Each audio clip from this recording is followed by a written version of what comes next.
तो साथ जाने में मायावती के क्या दिक्कत? मुझे कोई दिक्कत नहीं है। हाँ। आप बात करा दीजिए।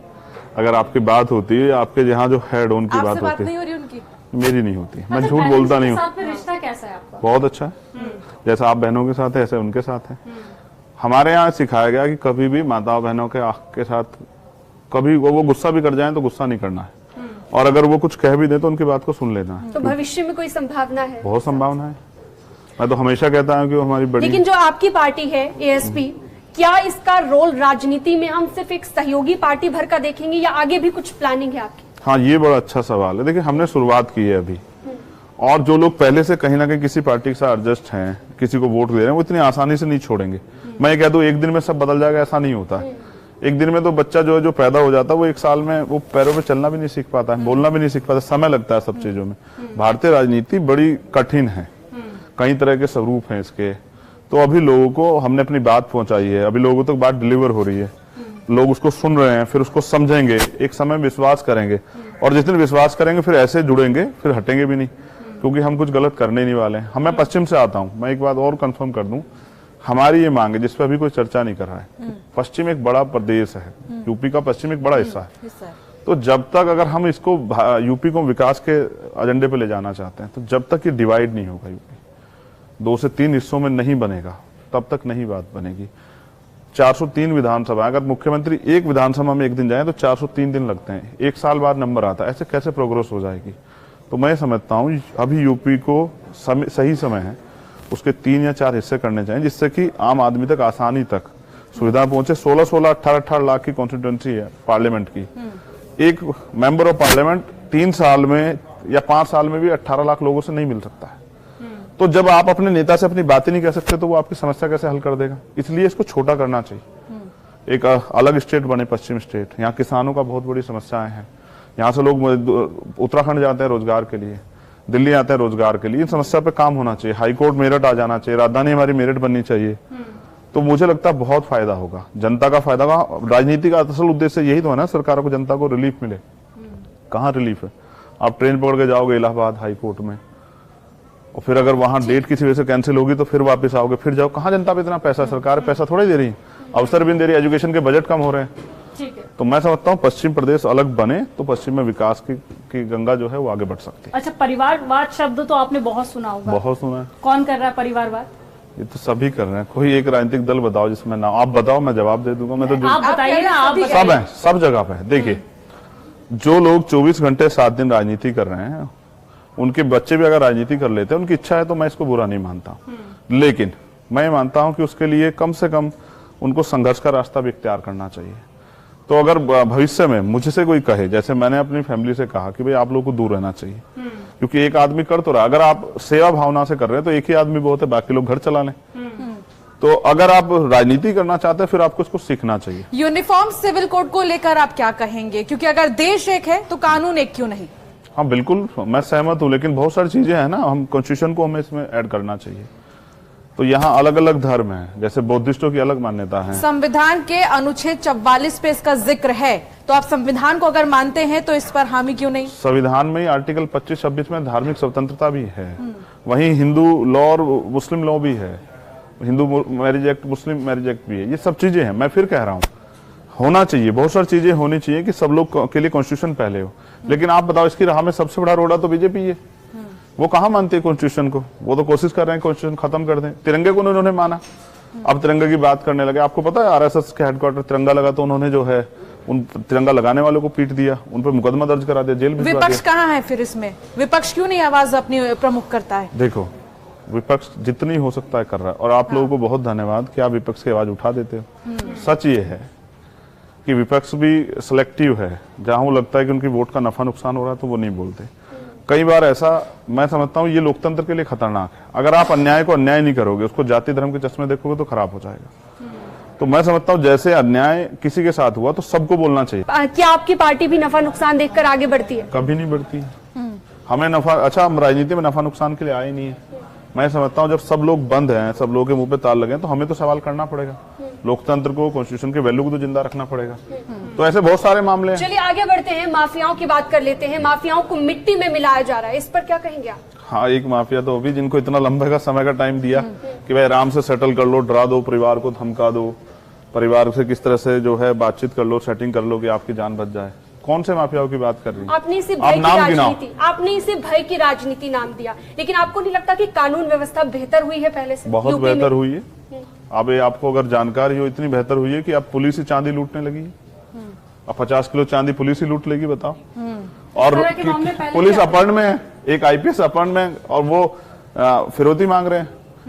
और अभी अभी मैं फिर कह रहा हूँ, जो अच्छा काम होगा उसका हम लोग समर्थन करेंगे। अच्छा, लेकिन अगर उसके नाम पे अपने विरोधियों को, विपक्ष के लोगों को डराना, धमकाना, उन पर मकान बुलडोजर चलाना, अगर इसको आप कानून व्यवस्था कहते हैं तो मैं इस बात को कानून धर्मांतरण और लव जिहाद के मामले भी तो बढ़ते जा रहे हैं। अब बात अगर यहाँ पर मामलों की हो रही है तो इस पर आपका क्या सोच रहा है? गलत है। अगर कोई किसी बैड इंटेंशन से किसी का धर्मांतरण कराए, धर्मांतरण तो बिल्कुल गलत है, मैं इसका समर्थन नहीं करता।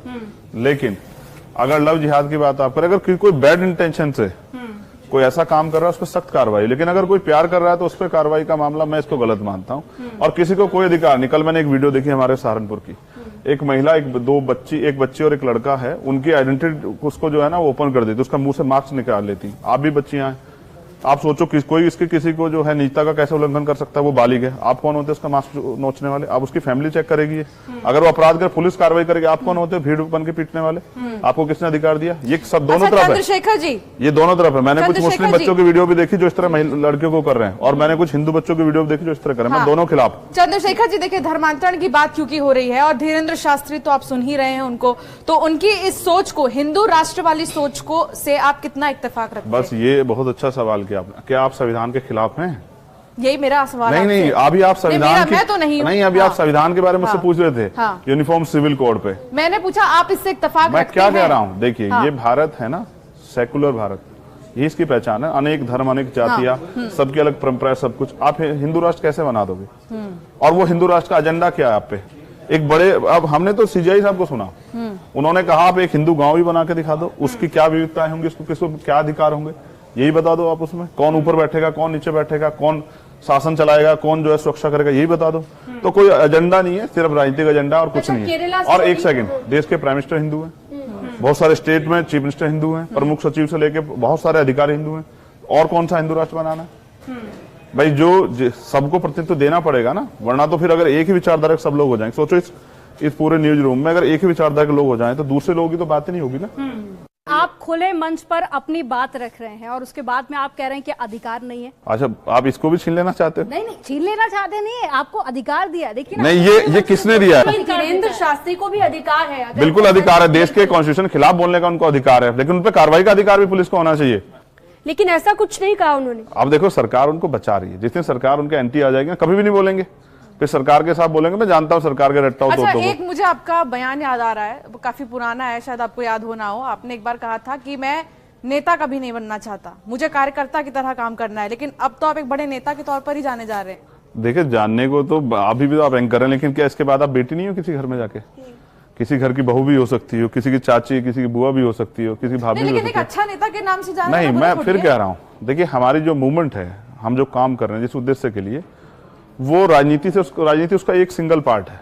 जब हम सामाजिक परिवर्तन की बात करते हैं कि चाहे जेंडर के आधार पे हो, चाहे वो जाति के आधार पे हो, धर्म के आधार पे, गैर बराबरी नहीं होनी चाहिए, चाहे वो आर्थिक आधार पे हो। तो जिस मूवमेंट की हम बात करते हैं गैर बराबरी के खिलाफ, वो मूवमेंट में हम कार्यकर्ता बन के अच्छा काम कर सकते हैं। नेता तो यहाँ बहुत है, और नेता होता है, नेता जनता को देता नहीं है। आप खुद को नेता नहीं मानते? हाँ, मैं कार्यकर्ता हूँ, तभी तो आपके बीच में खड़ा हूँ। अच्छा, नेता होता तो आपसे पहले पूछता कि भाई खड़े होकर बात करनी है, बैठ के बात करनी है। मैं तो एक सामान्य कार्यकर्ता हूँ, आपकी तरह खड़ा नहीं हूँ। देखो, केरला स्टोरी और कश्मीर फाइल्स, इस पर क्या राय है आपकी? कितना पसंद कर रहे हैं मूवीज को? देखी नहीं देखी? समय नहीं लगा है, काम कौन करेगा मेरे हिस्से का। लेकिन बड़ा सवाल ये है कि ये तो रोज जो है यार, केरला स्टोरी रोज उत्तर प्रदेश में चल रही है। हाथरस जैसी हुई, उस पर भी एक स्टोरी बननी चाहिए। जिस तरह से आज भी लोग जो है ना, वंचित वर्ग के लोग, जैसे बिहार में आज भी उनके पास खाने को खाना नहीं है अच्छा, सेंट्रल गवर्नमेंट भी, स्टेट भी है, वो अभी भी सुनते हैं कि उनको वो मरे हुए चूहा खाते हैं उनके पास। अब मैं दिल्ली में गया था, साक्षी की हत्या हुई, एक जो है एक अपराधी ने उसको चाकू से गोद के मार दिया। मैं उनके जब घर गया ना, तो उनके सर पे छत नहीं है। प्राइम मिनिस्टर ने रैली करके कहा चुनाव से पहले कि हम कच्ची कॉलोनियों को पक्की कर रहे हैं। दिल्ली के मुख्यमंत्री ने भी कहा, उनके पास पीने को साफ पानी 10 दिन में पानी आता है वहां। उनके पास जो है पहनने को अच्छे कपड़े नहीं है, अच्छी सफाई नहीं है, और भी कुछ बहुत सारी व्यवस्था नहीं है। इस पे भी फाइल बननी चाहिए। लेकिन केरला स्टोरी मूवी इस पर बेस्ड नहीं है। देश के युवा क्या आपने हाँ। आप फिर आपको बुरा लगेगा मेरी बात का। आपने देखा उन्होंने रिकॉर्ड दिया 30,000 का और बाद में हटा के 3 करना पड़ा। आप इतना झूठ क्यों फैला रहे हो जो आप उस पर स्टैंड भी ना रख अच्छा पाओ? ठीक है, ये सब छोड़िए। अब आप ये बताइए, अतीक और अशरफ का मर्डर जिस तरीके से हुआ, एकदम भरे एकदम जगह पर हुआ, आप इसे कैसे देख रहे हैं? और जो कार्रवाई हुई उन पर, हम संजीव जीवा को भी ऐड कर लेते हैं। जिस तरह से आज कोर्ट में मर्डर होने लगे हैं, जिस तरह पुलिस सुरक्षा मर्डर होने लगे हैं, फिर इसी पे हमें बताना चाहिए कानून व्यवस्था उत्तर प्रदेश में कैसी है। मैं अपराधियों को कभी समर्थन नहीं करता, लेकिन सच ये है कि अगर इस तरह से गोलियों से फैसले होंगे तो फिर हाई कोर्ट सुप्रीम कोर्ट की जरूरत तो खत्म हो जाएगी। देखिए, फास्ट ट्रैक कोर्ट में मुकदमा चले, 2 या 3 महीने में सारी कार्रवाई हो, जिस अपराध उसको सजा हो जाए, यही हम लोग चाहते हैं ना। तो ये सरकारों की कमी है ना, जो सरकार रही है उनकी कमी है। और ये अपराधियों को संरक्षण भी तो सरकारों ने दिया ना, आपने मैंने नहीं दिया ना। तो ये संरक्षण का खेलना, बहुत सारे अपराधी तो अभी भी घूम रहे खुलेआम। समाजवादी पार्टी और बसपा की भी उस वक्त गवर्नमेंट रही है जिन पर आरोप लगते रहे हैं। और आप कह रहे हैं कि मैं कह रहा, एक सेकंड, मैं ये कह रहा हूँ आपको उनसे सवाल पूछना चाहिए। ये सवाल हम बिल्कुल उनसे ऐसे तो मुफ्ती जी के साथ, मुफ्ती महबूबा के साथ जो है बीजेपी ने सरकार बनाई, तो आप उनके कर्मों के लिए इनसे थोड़ा पूछोगे? हम उनसे सवाल बिल्कुल नहीं, मैं कह रहा हूं जो उनकी बात है वो आप उनसे पूछें। हम आजाद समाज पार्टी का मुझसे पूछे तो। लेकिन आपने कहा अखिलेश यादव से भी आपकी अच्छी बनती है, उनकी विचारधारा से भी इत्तेफाक आप रखते हैं, लेकिन उनकी भी सरकारें रही हैं, यानी कि संरक्षण उन्होंने भी दिया है। मैंने क्या कहा, जिसने अपराधी को संरक्षण दिया वो किसी की सरकार रही हो, तो उसका हिसाब जो है जनता उससे करेगी। भाई मेरी तो आपसे भी सबसे अच्छी बनती है, तो इसका मतलब थोड़ा ही कि भाई मैं आपको आपके अपने हिसाब से काम कराऊंगा। अच्छा एक चीज और, खतौली में जब गठबंधन हुआ तो आपकी बात सबसे पहले किससे हुई? जयंत चौधरी से, अखिलेश यादव से? नहीं, 2022 के इलेक्शन के बाद ही मुझ में और जयंत भाई में अच्छी बातचीत हुई, और अभी भी होती है। हम लोग साथ बैठते भी हैं, बहुत सारे विषयों पे बात करते हैं। जैसे हमारे किसानों की बड़ी समस्या है, जैसे हमारे यहाँ कई जगह पे जो है ना भूमि अधिग्रहण हुआ, तो किसान को तो मिल जाता है मुआवजा, लेकिन किसान की जमीन पे जो मजदूर डिपेंड होता है, जो गाँव के लोग जो है वो डिपेंड होते हैं, जो खेती किसान जुड़े हुए लोग हैं, कोई फावला बनाता है, कोई खुरपा बनाता है, कोई ट्रैक्टर चलाता है, उनका भी सब कुछ खत्म हो जाता है, उनके लिए बात नहीं होती। तो हम लोग उस पर चर्चा करते हैं। तो 2024 में बसपा के साथ में गठबंधन करने को तैयार हैं? हाँ, मैं तैयार हूँ, आप करा दो, बातचीत करके करा दो। ठीक है, लगता है ये इंटरव्यू देखने के बाद में बहन जी हो सकता है आपको कॉल कर ले। अगर ऐसा होता है तो गठबंधन पक्का माना मैं जाएगा। आप ही को इसका धन्यवाद दूंगा अगर अच्छा, आपने ठीक है। करा दिया। वो कौन सी सीट होगी जिस पर चंद्रशेखर आजाद चुनाव लड़ना चाहेंगे? ये पार्टी का फैसला है। मैंने लेकिन कहा पार्टी के अध्यक्ष तो आप ही है ना, और कौन आपको क्या फैसला लगता है लेगा? कल अगर मैं अध्यक्ष नहीं होगा तो पार्टी मेरी वैल्यू नहीं रहेगी? नहीं, अभी तो आप अध्यक्ष है ना, फैसला अभी भी आप आपके अपने हाथ आप में। को अच्छा, कार्यकर्ता आपकी बता पसंद रहे हैं। दीजिए। फेवरेट सीट बता दीजिए, आप अपने कहां से दिखेंगे? देखिए, मेरी कोई फेवरेट सीट नहीं है। मैं पार्टी का ईमानदार समर्पित कार्यकर्ता हूँ। पार्टी जहां लड़ाएगी, पार्टी मना करेगी नहीं लड़ाना, हमारे यहाँ कोर कमेटी है, हम लोग सुनते हैं, उनके डिसीजन को हम लोग फॉलो करते हैं। उन्होंने मुझे अध्यक्ष बनाया, मैं कौन सा घर से आके अध्यक्ष बन के बैठ गया हूँ? उन्होंने अध्यक्ष बनाया। वो लोग मेहनत करते हैं, मुझसे भी ज्यादा मेहनत करते हैं। तो जब जिस सीट पे वो लड़ाना चाहेंगे और वो कहेंगे नहीं लड़ना आपको, औरों के लिए प्रचार करना, तो वो भी करूंगा। तो मैं अपनी पार्टी का ईमानदार कार्यकर्ता। एक निजी सवाल है मेरा। निजी सवालों पे मैं बात नहीं एक करता। निजी सवाल ये है आपके नाम से रिलेटेड। अच्छा। कि आपका नाम चंद्रशेखर है, आजाद आपने लगाया, रावण किसने लगा दिया? आप जैसे मीडिया के लोगों ने, सम्मानित मीडिया के लोगों ने। स्टोरी तो होगी उसके पीछे। नहीं, स्टोरी होगी आप भी आपकी। इसको सर्च करके बताओ ना। आपकी इन्वेस्टिगेशन रावण सूत्र आप पे बहुत रहते हैं, बाद में पता लगे खबर झूठी हो, मगर आपके सूत्र सच्चे रहते हैं। आपकी छवि वैसी थी कि रावण। आप बताओ, आपने आज तक मुझे देखा, मैंने कभी मेरी कोई छवि से ऐसा लगा कि मैं कोई बुरा काम करता हूँ? इवन याद रखना, जब किसी पत्रकार के साथ भी अन्याय होगा तो मैं सबसे पहले आवाज उठाऊंगा। ये सोचते हो कि वो किस न्यूज एजेंसी में काम करता है। मैं स्ट्रेट फॉरवर्ड हूँ। जहाँ महिलाओं की बात आएगी, नौजवानों की, किसानों की, मजदूरों की, गरीबों की, उसमें मैं स्ट्रेट फॉरवर्ड। उसमें मैं ये नहीं देखूंगा कि सामने कौन है, किसकी सरकार है, कितना ताकतवर है, फिर मैं न्याय के लिए खड़ा रहूंगा। और चलिए अब बात करते हैं हमारे रैपिड फायर राउंड की। बहुत ही खास ये राउंड है, एक शब्द में आपको जवाब देना है या एक लाइन आप इस्तेमाल कर सकते हैं। मायावती। हाँ, बड़ी अच्छी है। मैं उनका बड़ा सम्मान करता हूँ और चाहता हूँ कि वो दीर्घायु हो, स्वस्थ रहें और उनके आशीर्वाद हम लोग को मिलता रहे। अच्छे अपनी पार्टी को बहुत मेहनत कर रहे हैं, मेरी उनके लिए भी मंगल कामनाएं। खूब मेहनत करें और आगे बढ़े। ओवैसी। अच्छा है, बहुत अच्छा काम कर रहे हैं और उनके लिए भी मंगल कामनाएं। जयंत चौधरी। और मैं चाहता हूँ वो खूब आगे बढ़े, मेहनत करते हैं। राहुल गांधी। वो भी आगे बढ़े, अच्छा काम किया उन्होंने इस बार, और मेरी उम्मीदें हैं कि वो अलग तरह से सोच रहे हैं, अलग तरह से बोल रहे हैं। मैं उनके लिए बहुत ज्यादा मंगल कामनाएं कि वो आगे बढ़े। प्रियंका गांधी। मैं उनसे बड़ा उनका सम्मान करता हूँ। सीएम योगी आदित्यनाथ। नहीं, मैं पहले उनका पूरा करना चाहूंगा। वो बहुत अच्छी महिला नेता, और मैं चाहता हूँ वो आगे बढ़े। देश में महिला नेताओं की जरूरत बहुत ज्यादा है। योगी आदित्यनाथ अच्छा काम कर रहे हैं और उनके लिए भी मंगल कामना, स्वस्थ रहें, दीर्घायु हो और आगे बढ़े। चलिए, बहुत शुक्रिया चंद्रशेखर जी। 3 के तीर में आपने हमारे तीरदार सवालों का जवाब भी दिया, बहुत शुक्रिया। अब सबके लिए भी मंगल कामनाएं।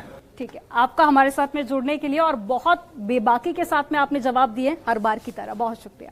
बहुत शुक्रिया चंद्रशेखर जी, आप हमारे ऐसे पहले गेस्ट हैं जो 3 का तीर न्यूज रूम में हमारे शूट हुआ है। बहुत शुक्रिया, आपने तीरदार सवालों के जवाब भी बेबाकी से दिए। धन्यवाद, और आपके इस नए स्टूडियो के लिए भी मंगल कामनाएं।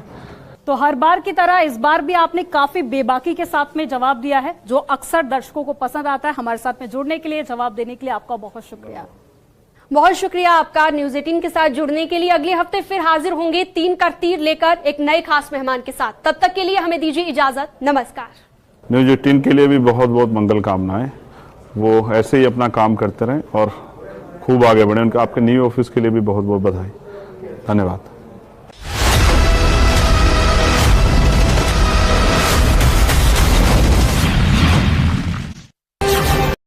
नमस्कार, 3 का तीर आप देख रहे हैं और आपके साथ मैं हूं अंशिका पाठक। नमस्कार, मैं हूं आपके साथ शीनम शर्मा और आज 3 का तीर में हमारे साथ एक ऐसे नेता मौजूद हैं जो बेबाकी से अपनी राय रखने के लिए जाने जाते हैं।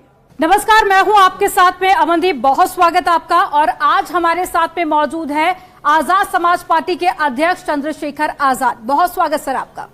चंद्रशेखर आजाद जी, जब आप ये कहते हैं कि मैं आजाद हूं और मरूंगा भी आजाद होकर ही, तो इसका अर्थ क्या है? नहीं, जो पैदा होता है वो जिंदा ही होता है, जो जिंदा नहीं होता वो मरे हुए के समान होता है। तो मैं, अगर आप अपने देश में अन्याय के खिलाफ बोल भी नहीं सकते हो, आवाज भी नहीं उठा सकते हो, आप हक के लिए खड़े भी नहीं हो सकते हो, आप जो आज का समय चल रहा है, सरकारों में जो अन्याय हो रहा है महिलाओं के प्रति, नौजवानों के प्रति, किसानों, मजदूरों के प्रति, अगर आप उस पर अपनी बात भी नहीं रख पाते तो फिर आप, मेरे हिसाब से आप जिंदा भी नहीं। तो मैं जिंदा हूं, इसलिए मैं बोलता हूं, और हर गलत के खिलाफ खड़े होना मेरी जिम्मेदारी है। मैं उसको पूरी ईमानदारी से निभाता हूँ और जब तक जीऊंगा तब तक निभाता रहूंगा। और चलिए, ये तो व्यक्तिगत बात हुई, लेकिन राजनीति की भी अब बात कर लेते हैं। 2024 में क्या विपक्ष एकजुट हो पाएगा? मुझे नहीं पता कौन कौन एकजुट होगा, मैं अपनी ड्यूटी कर रहा हूँ। देखिए, मुझे ऐसा लगता है किसी की भी सरकारें रही हो, जब भी किसी ने अपने हक की आवाज उठाई है उसको तमाम तरह की मुसीबतों का सामना करना पड़ा है। तो आज की जो सरकार है वो ज्यादा थोड़ी सी तानाशाही की तरफ है, वो सुनती नहीं। तो विपक्ष एकजुट होना हो, लेकिन जनता एकजुट हो रही है, क्योंकि जनता के अंदर निराशा, जिस तरह से पिछले कुछ समय में चीजें बिगड़ी हैं और मनोबल लोगों का डाउन हुआ है, उससे जनता के अंदर निराशा है। और मुझे लगता है कि जनता एकजुट हो रही है, मजबूरी में विपक्ष को भी एकजुट होना पड़ेगा। खतौली बाई इलेक्शन में जीत हासिल की, 2024 को लेकर क्या तैयारी, क्या सोचा है? मेहनत जारी, संगठन अपना काम कर रहा है। 2024 से पहले 2023 हम लोग राजस्थान, छत्तीसगढ़ और मध्य प्रदेश में अच्छी तरह से लड़ने का मन बना रहे हैं। हमारी तैयारियां चल रही है, बूथ की कमेटियां बन गई है, सेक्टर कमेटियां बन गई हैं, जो हमारे मुद्दे उनको लेके गांव में मीटिंग हो रही है, साइकिल यात्राएं निकल रही हैं। तो हम मजबूती से लड़ेंगे 23 का चुनाव, और फिर 24 के चुनाव की तैयारी हमारी नॉर्थ इंडिया में बहुत मजबूत। अच्छा चंद्रशेखर जी, बीजेपी ये कहती है कि विपक्ष जो है तुष्टीकरण की राजनीति करता है, तो आप क्या समझते हैं इसे? देखिए, कोई तुष्टीकरण नहीं। मैं समझता हूं कि बीजेपी जो काम कर रही है, उनके नेताओं के जो कथनी करनी है, उनको हमको जानना चाहिए। तो जाति, धर्म, संप्रदाय के आधार पर तुष्टीकरण बीजेपी की सरकार कर रही है। ये उत्तर प्रदेश में आप देख सकते हो, पिछले 5 साल की सरकार है, 17 से 22, एक भी डीजीपी जो है या प्रमुख सचिव वो SC ST OBC का नहीं रहा है। आज यूपी में 4 स्टेट की कृषि के तो आपको विद्यालय, लगता है कि जो माइनॉरिटी है उनके साथ सही नहीं हो रहा? 5वां सेंटर का है, 5 में एक भी जो है उनके कुलपति वो वंचित वर्गों के नहीं है। देखो, हिस्सेदारी की बात है ना, सामाजिक न्याय कैसे होगा? तुष्टीकरण किसे कहते हैं? तुष्टीकरण ये है कि जब आप भेदभाव करते हो। तो बीजेपी की सरकार भेदभाव कर रही है। आप ये देखो, किसान यहाँ, जहां मैं आया हूँ, यहाँ एक धरना है, किसान बैठे हैं अपनी मांगों को लेकर। आपने 20 दिन से ज्यादा हो गया, 29 किसान जेल भेज रखे हैं, तो आपको जवाब तो देना पड़ेगा ना। तो माइनॉरिटी के साथ नहीं, सभी के साथ हो रहा है, शेड्यूल कास्ट के, शेड्यूल ट्राइब के, बैकवर्ड के, महिलाओं के, नौजवानों के, सबके साथ हो रहा है। कहाँ है रोजगार? अच्छा, जयंत चौधरी या अखिलेश यादव, किससे बनती है आपकी ज्यादा? नहीं, मेरी तो सभी से बनती है। मेरी मुख्यमंत्री से भी कोई झगड़ा नहीं है, मेरी किसी से कोई झगड़ा ही नहीं। मैं अपने काम को कर रहा हूँ और मैं अपने काम को जिम्मेदारी से कर रहा हूँ। लेकिन आने वाले वक्त में राजनीति में अगर किसी एक पार्टी के साथ आपको गठबंधन करना पड़े या जरूरत पड़े, तो किससे बनती है ज्यादा, अखिलेश यादव या जयंत चौधरी? नहीं, दोनों ही अच्छे प्यारे भाई हैं, दोनों ही अपना काम कर रहे हैं, अपनी पार्टी को आगे बढ़ा रहे हैं। और ये पार्टी का फैसला, मैं इस पे आज यहाँ खड़ा कुछ कह दूं ये सही नहीं है। ये पार्टी पॉलिसी का मैटर है, जिससे भी अलायंस होगा और जैसे भी अलायंस होगा ये तो आप लोगों के माध्यम से सबके बीच में जाएगा। आपके प्लेटफॉर्म बड़े हैं, जनता उसको बड़ी मजबूती सुनती है। हमारी सारी लड़ाई विचारधारा की है और उसके साथ हमारे बुनियादी मुद्दे हैं। तो जिनसे हमारे बुनियादी मुद्दों पे चर्चा हो जाएगी और वो हमारे मुद्दों को उठाने काम करेंगे। वो सरकार बन भी जाए जो हमारे मुद्दों पे ना करे, जो हमारी मांगों को मांग ना समझे, जो उनको इग्नोर कर दे, तो क्या फायदा है। लेकिन जो विचारधारा की आप बात कर रहे हैं वही विचारधारा की बात तो बसपा कर रही है, समाजवादी पार्टी कर रही है, फिर जनता आपको वोट क्यों दे? नहीं, कर तो बहुत सब लोग रहे, लेकिन कथनी करनी में अंतर है ना। तो अगर कथनी करनी में अंतर ना हो तो जनता भी इस बात को महसूस कर रही है। बेसिकली मेरा काम है जनता के बीच जाना। मैं किसी रानी का बेटा तो हूं नहीं। एक गांव के एक गरीब घर से जो है संघर्ष करके यहाँ तक पहुंचा। पिताजी प्राइमरी स्कूल में हेडमास्टर थे और माँ हाउसवाइफ थी। तो मैंने गरीबी और बुनियादी सुविधाओं का अभाव मैंने देखा और आज भी जनता उसी में त्रस्त है। आज सुबह सुबह मुझे एक मैसेज आया कि मुझे मेरे फादर को ब्रेन हेमरेज हुआ, एम्स में भर्ती कराना है। अब देखो, अगर कोई अपने पिता को बचाना चाहता है, मैं ये आपको आज की घटना बता रहा हूँ मुजफ्फरनगर से, मैं नाम भी बता सकता हूँ इसके स्पष्टीकरण के लिए, जिनके फादर की विकास है वो बच्चा, हमारा वर्कर है पार्टी का। तो मुझे पता है कि आप एम्स में भर्ती नहीं करा सकते, जबकि एम्स जैसे बहुत सारे हॉस्पिटलों की जरूरत है कि ऐसी सुविधाएं मिले। तो जो बुनियादी सुविधाएं गरीबों को नहीं मिल रही है उसकी जिम्मेदार सरकार है। तो मेरा सवाल सरकार से हमेशा रहेगा। तो विचारधारा की जो बात करते हैं उनको ये सोचना चाहिए इन वर्गों का हित कैसे होगा। अच्छा चंद्रशेखर जी, आपने कहा फैमिली के बारे में, आप पश्चिम से आते हैं और मायावती का पश्चिम में एक अच्छा वोट बैंक भी है, तो आपको साथ जाने में मायावती के क्या दिक्कत? मुझे कोई दिक्कत नहीं है। आप बात करा दीजिए। अगर आपकी बात होती है, आपके जहाँ जो हेड उनकी बात होती नहीं हो रही उनकी, मेरी नहीं होती। मैं झूठ बोलता नहीं हूँ। रिश्ता कैसा है आपका? बहुत अच्छा है। जैसा आप बहनों के साथ है ऐसे उनके साथ है। हमारे यहाँ सिखाया गया कि कभी भी माता बहनों के साथ कभी वो गुस्सा भी कर जाएं तो गुस्सा नहीं करना है, और अगर वो कुछ कह भी दे तो उनकी बात को सुन लेना है। तो भविष्य में कोई संभावना है? बहुत संभावना है। मैं तो हमेशा कहता हूँ कि वो हमारी बड़ी। लेकिन जो आपकी पार्टी है एएसपी, क्या इसका रोल राजनीति में हम सिर्फ एक सहयोगी पार्टी भर का देखेंगे या आगे भी कुछ प्लानिंग है आपकी? हाँ, ये बड़ा अच्छा सवाल है। देखिए, हमने शुरुआत की है अभी, और जो लोग पहले से कहीं ना कहीं किसी पार्टी के साथ एडजस्ट हैं, किसी को वोट दे रहे हैं, वो इतनी आसानी से नहीं छोड़ेंगे। मैं ये कह दूं एक दिन में सब बदल जाएगा, ऐसा नहीं होता है। एक दिन में तो बच्चा जो पैदा हो जाता है वो एक साल में वो पैरों पे चलना भी नहीं सीख पाता है, बोलना भी नहीं सीख पाता, समय लगता है सब चीजों में।